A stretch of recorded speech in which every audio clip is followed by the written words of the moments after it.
Yes, അങ്ങനെ രാജ്യം ഇനി പല പല തെരഞ്ഞെടുപ്പുകളിലേക്ക് പോവുകയാണ്. വിവിധ സംസ്ഥാനങ്ങൾ തെരഞ്ഞെടുപ്പിന് ഒരുങ്ങി നിൽക്കുന്നു. ഇപ്പോൾ ഏറ്റവും അധികം തെരഞ്ഞെടുപ്പിന് ഒരുങ്ങി നിൽക്കുന്ന സംസ്ഥാനം ബീഹാറാണ്, അല്ലേ? ബീഹാർ മാത്രമല്ല, ഇന്ത്യ ഒട്ടാകെ ഒരുങ്ങിയിരിക്കുന്നത്. കാരണം ബീഹാറിലെ തെരഞ്ഞെടുപ്പ് അതിനിർണായകമായ തെരഞ്ഞെടുപ്പാണ്. കാരണം നരേന്ദ്രമോദി വീണ്ടും അധികാരത്തിൽ വന്നതിന് ശേഷം നടക്കുന്ന പ്രധാനപ്പെട്ട ഒരു സംസ്ഥാന തെരഞ്ഞെടുപ്പാണ്.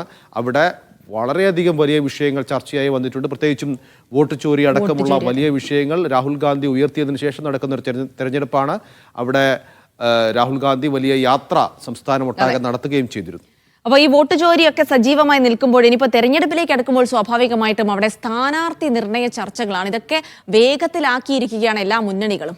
ചർച്ചകൾ പൂർത്തിയായ സീറ്റുകളിലെ പ്രഖ്യാപനം ഉടൻ ഉണ്ടാകാനുള്ള സാധ്യതയുണ്ട്. സീറ്റ് വിഭജനത്തിലെ കല്ലുകടി NDA മുന്നണിയിൽ പ്രതിസന്ധി സൃഷ്ടിച്ചിട്ടുമുണ്ട്. അതിനൊപ്പം തന്നെ ഈ വോട്ട് ചോരിയുമായി ബന്ധപ്പെട്ട് SIRമായി ബന്ധപ്പെട്ട് അതിനെതിരെ ഹർജികളൊക്കെ സുപ്രീം കോടതിയിലുണ്ട്. ആ ഹർജികൾ ഇന്ന് സുപ്രീം കോടതി പരിഗണിക്കുന്നുമുണ്ട്. യെസ്,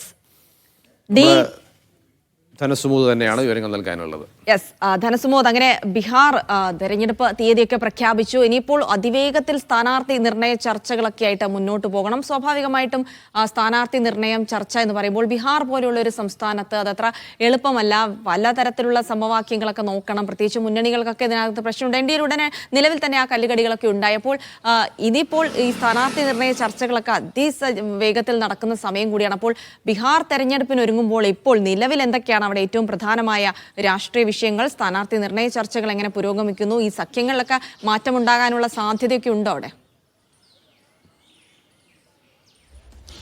ജിൽസെ, നമ്മുടെ നൗഫൽ കഴിഞ്ഞ ലോക്സഭാ തെരഞ്ഞെടുപ്പ് നിന്ന സമയത്ത് ഉത്തരേന്ത്യയിൽ വ്യാപകമായിട്ട് സന്ദർശിച്ച റിപ്പോർട്ട് ചെയ്ത ഒരു റിപ്പോർട്ടർ കൂടിയാണ്. അതുകൊണ്ട് തന്നെ ഈ ഉത്തരേന്ത്യയിൽ എങ്ങനെയാണ് ചിന്തിക്കുന്നത്, ഉത്തരേന്ത്യയിലെ രാഷ്ട്രീയ മാറ്റങ്ങൾ എങ്ങനെയാണെന്നുള്ള കൃത്യമായ ഒരു പൾസ് അറിയാവുന്ന ഒരാൾ കൂടിയാണ്.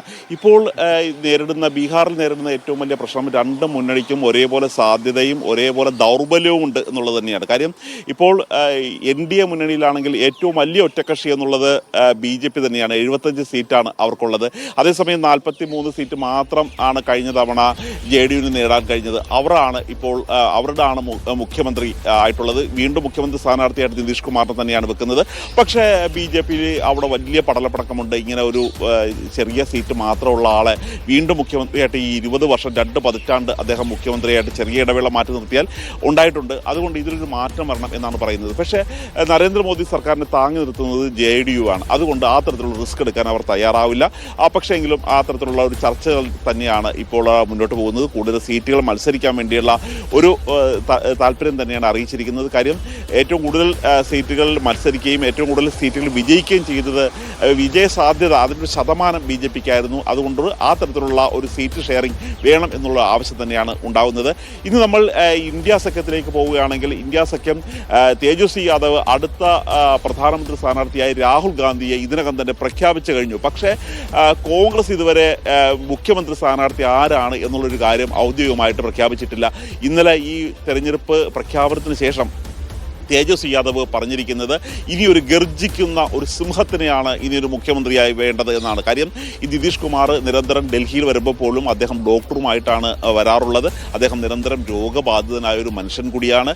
അതുകൂടി ഉൾക്കൊണ്ടാണ് ഒരു ചെറുപ്പക്കാരനായ ഒരാളെ അദ്ദേഹത്തിൻ്റെ പേര് പറഞ്ഞിട്ടില്ലെങ്കിൽ പോലും ഒരു ഗർജിക്കുന്ന സിംഹത്തിനെയാണ് ഇനി വേണ്ടത് എന്നുള്ളൊരു കാര്യമാണ് പറഞ്ഞിരിക്കുന്നത്. ഏതായാലും എല്ലാവിധത്തിലുള്ള ഒരു നീക്ക് പോക്കിനും തയ്യാറാണ് കോൺഗ്രസ് എന്നുള്ള ഒരു സൂചന തന്നെയാണ് ലഭിക്കുന്നത്. കാര്യം കഴിഞ്ഞ തവണ 70 സീറ്റിൽ മത്സരിച്ചിട്ട് 19 സീറ്റിൽ മാത്രമാണ് കോൺഗ്രസിന് ജയിക്കാൻ കഴിഞ്ഞിരുന്നത്. ഒരുപക്ഷെ കോൺഗ്രസിന്റെ ഒരു വിജയം കുറച്ചുകൂടി ഒരു 15 20 സീറ്റുകളിൽ കോൺഗ്രസ് ജയിച്ചിരുന്നെങ്കിൽ സ്ഥിതിഗതികൾ മൊത്തം മാറുമായിരുന്നു. അവിടെ RJD ഇന്ത്യ സഖ്യം അവിടെ അധികാരത്തിൽ എത്തുമായിരുന്നു. അതുകൊണ്ട് കോൺഗ്രസിന്റെ ദൗർബല്യം പറഞ്ഞ് മനസ്സിലാക്കി വോട്ട് ചോരി എന്നുള്ളത് വലിയൊരു രാഷ്ട്രീയ വിഷയമാണെങ്കിൽ പോലും ചില സീറ്റുകളിൽ ചില പ്രദേശങ്ങളിൽ കോൺഗ്രസിന് വലിയ തരത്തിലുള്ള ഒരു വീഴ്ച സംഭവിച്ചിട്ടുണ്ട്. പ്രത്യേകിച്ച് പ്രാദേശിക നേതാക്കന്മാർ ധാരാളം ഇല്ലാത്തൊരു സ്ഥലം കൂടിയാണ്. അതുകൊണ്ട് പരമാവധി RJDക്ക് സീറ്റ് നൽകണം എന്നൊരു അഭ്യർത്ഥനയാണ് RJD മുന്നോട്ട് വെച്ചിരിക്കുന്നത്. ആ തരത്തിലുള്ള സീറ്റ് ചർച്ചകളാണ് ഇപ്പോൾ പ്രധാനമായും നടന്നുകൊണ്ടിരിക്കുന്നത്. ഏതായാലും ഒരു ദിവസങ്ങൾക്കുള്ളിൽ തന്നെ ഇക്കാര്യത്തിൽ ഒരു തീരുമാനമുണ്ടാകും എന്നുള്ളൊരു കാര്യം തന്നെയാണ് KC വേണുഗോപാൽ അടക്കമുള്ള നേതാക്കന്മാർ അറിയിച്ചിരിക്കുന്നത്. നേരത്തെ ജിൽസി സൂചിപ്പിച്ചതുപോലെ തന്നെ ഈ വോട്ട് ചോരി വിവാദത്തിനും തെരഞ്ഞെടുപ്പിന് ശേഷവുമുള്ള ഒരു നിർണായകമായിട്ടുള്ള SIR കേസാണ് ഇന്ന് സുപ്രീം കോടതിയിലേക്ക് വരുന്നത്. ഈ സുപ്രീം കോടതിയിലെ സാധാരണ ഇപ്പോൾ ഹർജികൾ സുപ്രീം കോടതി പരിഗണിക്കാനിരിക്കുന്നു. പക്ഷേ ഇവിടുത്തെ ഒരു പ്രശ്നം ഈ ഇലക്ഷൻ ഷെഡ്യൂൾ അനൗൺസ് ചെയ്ത് കഴിഞ്ഞിരിക്കുന്നു, അതായത് ഇലക്ഷൻ പ്രോസസ്സ് സ്റ്റാർട്ട് ചെയ്തിരിക്കുന്നു. അപ്പോൾ ഈ ഒരു സാഹചര്യത്തിൽ ഈ ഹിയറിംഗിന് ഇനി പ്രസക്തിയുണ്ടോ, അതുകൊണ്ട് പ്രത്യേകിച്ച് വല്ല കാര്യമുണ്ടോ? SIR-ന്റെ ഒരു പ്രധാന പ്രശ്നം എന്ന് പറയുന്നത് തന്നെ കാര്യം ഒരു തെരഞ്ഞെടുപ്പിന് മുൻപ് സമർപ്പിക്കപ്പെട്ട ഹർജിയാണ് ഇത്. ഈ തെരഞ്ഞെടുപ്പിലെ വോട്ടർ പട്ടികയിലെ ക്രമക്കേടാണ് അവർ കൃത്യമായി ചൂണ്ടിക്കാണിച്ചിരുന്നത്. കാര്യം 22 ലക്ഷം പേരാണ് അവിടെ മരിച്ചതായി ചൂണ്ടിക്കാട്ടി അവരെ വോട്ടർ പട്ടികയിൽ നിന്ന് ഒഴിവാക്കിയിരിക്കുന്നത്. യോഗേന്ദ്ര യാദവ് അടക്കം നേരിട്ട് സുപ്രീം കോടതിയിൽ ഹാജരാകുകയും ഈ മരിച്ചുപോയി എന്ന് പറയുന്ന പല ആൾക്കാരെയും അവിടെ ഹാജരാക്കുകയും ചെയ്തിരുന്നു. മാത്രമല്ല അന്ന് ആധാർ ഒരു പ്രധാനപ്പെട്ട രേഖയാക്കി തെരഞ്ഞെടുപ്പ് കമ്മീഷൻ അംഗീകരിച്ചിരുന്നില്ല. സുപ്രീം കോടതിയുടെ ഇടപെടലോടെ ആ ആധാർ പ്രധാനപ്പെട്ട ഒരു രേഖയെ അംഗീകരിക്കുകയും അങ്ങനെ വെട്ടിമാറ്റപ്പെട്ട കുറേ വോട്ടുകൾ പുനഃസ്ഥാപിക്കുകയും ചെയ്തു. നേരത്തെ നൗഫൽ ചോദിച്ചതുപോലെ തന്നെ ഇതൊരു പ്രധാനപ്പെട്ട പ്രശ്നമാണ്. കാര്യം ഒരിക്കൽ തെരഞ്ഞെടുപ്പ് പ്രഖ്യാപിച്ചു കഴിഞ്ഞാൽ പിന്നെ അതിൽ സുപ്രീം കോടതി ഇടപെടാറില്ല. അതുകൊണ്ട് തന്നെ ഇന്നത്തെ ഒരു പ്രാധാന്യം എന്താണ് എന്നുള്ളൊരു കാര്യം ഇന്ന് തെരഞ്ഞെടുപ്പ് കമ്മീഷൻ തന്നെ അറിയിക്കേണ്ടതുണ്ട്, കേന്ദ്ര സർക്കാർ അറിയിക്കേണ്ടതുണ്ട്. കാര്യം ഇപ്പോഴും വെട്ടിമാറ്റപ്പെട്ട വോട്ടുകൾ എത്രയാണ് എന്നുള്ളൊരു കാര്യത്തിൽ ഒരു തർക്കമുണ്ട്. അങ്ങനെയുള്ള കാര്യങ്ങൾ കൃത്യമായി അറിയിക്കേണ്ടതുണ്ട്. മാത്രമല്ല SIR ഇനി ഭാവി മണ്ഡലങ്ങളിൽ അടുത്ത തെരഞ്ഞെടുപ്പ് നടക്കാൻ പോകുന്ന തമിഴ്നാട്, കേരളം, ബംഗാൾ തുടങ്ങിയ സംസ്ഥാനങ്ങളിൽ നടപ്പാക്കാൻ പോവുകയാണ്. അങ്ങനെയാണെങ്കിൽ ഇത്തരത്തിലുള്ള ആശയക്കുഴപ്പം ഒഴിവാക്കാൻ വേണ്ടിയുള്ള ഒരു ഒറ്റ കാര്യം കൂടി സൂചിപ്പിക്കട്ടെ. സുമോദിന്റെ ബാക്ക്ഗ്രൗണ്ട് വളരെ ഭംഗിയായിട്ടുണ്ട്. ആരാണ് ക്യാമറമാൻ? ആരാണ്? നമ്മൾ അതുൽ ചന്ദ്രനാണ് ക്യാമറാമാൻ. നമ്മൾ കേരള ഹൗസിന്റെ മുന്നിലാണ് ഡൽഹിയിൽ നിൽക്കുന്നത് ഇപ്പോൾ.